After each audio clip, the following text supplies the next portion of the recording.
जो हालात उत्तर प्रदेश में हैं, अन्याय चरम सीमा पर पहुंच गया है।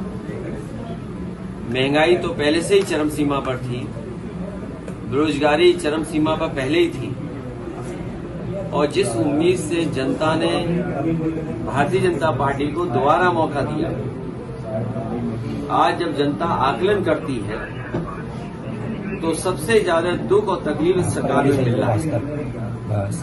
तहसील से लेकर के थाना और थाने से लेकर के ऊपर के अधिकारी, कहीं सुनवाई नहीं है। और जब सुनवाई नहीं है और अधिकारी निर्णय नहीं ले रहे हैं, सरकार का अगर दबाव है तो किसी भी आम व्यक्ति को न्याय नहीं मिल पा रहा।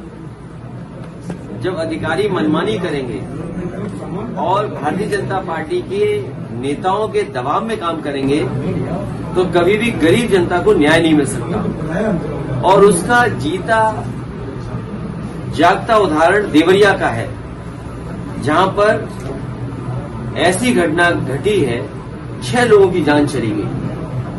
अगर कोई दोषी है उस घटना के लिए तो वो सरकार स्वयं दोषी है।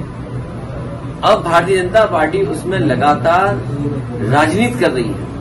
ऐसी घटनाओं पर राजनीति नहीं करनी चाहिए, अन्याय इतना नहीं करना चाहिए कि लोग सहन न कर सकें और लोग खुद खड़े हो जाएं सरकार के खिलाफ। सही करो भाई। और ये अन्याय, ये कहीं न कहीं सरकार के दबाव में ये अपराध हो रहा है। ये अन्याय नहीं बचा, अपराध हो रहा है। और सुनने में आ रहा है कि भारतीय जनता पार्टी के लगातार नेताओं की कोशिश है कि इससे राजनीतिक लाभ लिया जाए। राजनीतिक लाभ लेंगे अगर आप तो घटनाएं बढ़ेंगी, कम नहीं होंगी। जो सरकार में रहता है वो इन संस्थाओं का इस्तेमाल करता है।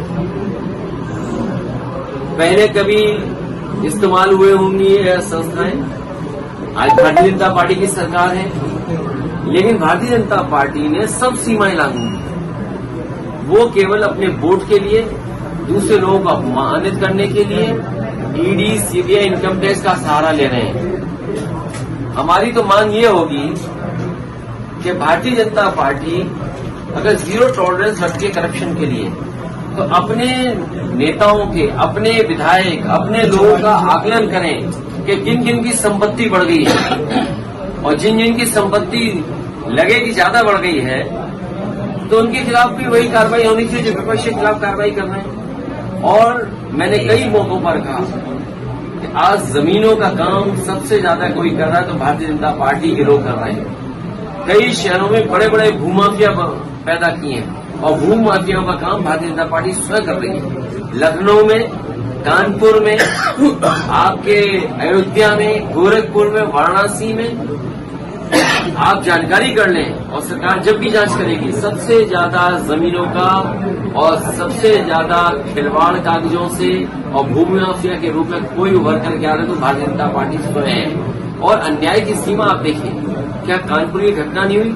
एक किसान की जमीन लिखवा ली, 6 करोड़ का चेक दे दिया, बाद में उस गरीब आदमी से चेक वापस दिया, चेक फाड़ दिया, उसे आत्महत्या करनी पड़ी। उसे कौन बचा रहा है? भारतीय जनता पार्टी के नेता बचा रहे हैं। इसी तरह कानपुर में एक व्यापारी को इतना मारा सिख भाई को कि उसकी आंख चली गई। कौन था वो? भारतीय जनता पार्टी का कार्यकर्ता था। इसी तरह और जगह अगर आप देखोगे, सबसे ज्यादा अन्याय इनकी सरकार में हो रहा है। आज ही खबर पड़ी है कि कानपुर देहात में भी और कानपुर में 2 पक्ष में झगड़ा हुआ, 2 लोगों की जान चली गई केवल जमीन के विवाद में। सरकार को ये देखना चाहिए कि जो जहां पर जमीन को लेकर के विवाद हो रहा है या विवाद से जान जा रही है, आखिरकार वो अधिकारियों को कितनी एप्लीकेशन दे चुके हैं।